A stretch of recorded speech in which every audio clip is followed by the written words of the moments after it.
ભાજપના નારાજ નેતા જવાહર ચાવડા પોતાની રોજગાર સહાય કાર્યક્રમ હેઠળ માળિયાહાટીના શહેરના નાગરિકોને મળ્યા। હાલ જ્યારે મોંઘવારી અને બેરોજગારી સમાજ માટે મોટા પ્રશ્ન છે અને સરકારી નોકરીઓમાં અનેક જગ્યાઓ ખાલી છે, ત્યારે આ જગ્યાઓ પર ક્યારે ભરતી કરશે?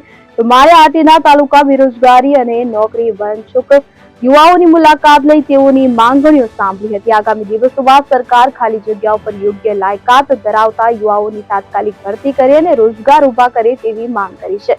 જો સરકાર રોજગાર અને સરકારી જગ્યાઓ આપવામાં કચાશ રાખશે અને વહેલી તકે યોગ્ય નિર્ણય નહીં લે તો યુવાઓને સાથે રાખી રાજ્યવ્યાપી વિરોધ કાર્યક્રમ યોજી સરકાર જાગૃત કરવાની હાકલ કરી હતી। આ કાર્યક્રમમાં સ્થાનિક આગેવાનો સાથે બહોળી સંખ્યામાં સ્થાનિક યુવાઓ ઉપસ્થિત રહ્યા હતા। તાલુકાની હેઠળ આવ્યો હતો।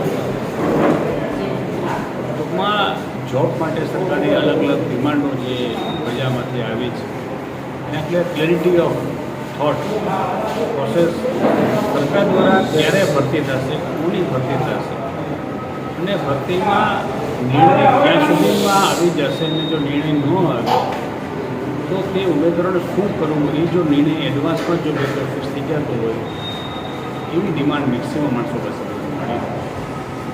હજી આ કામ ચાલુ છે અને હું માનું છું હજી આવતા અઠવાડિયામાં બીજા 6 તાલુકા મારી પાસે છે, જેમને મારું ગ્રુપ ક્લિયર થઈ જશે ત્યાં કેટલીક વાત છે।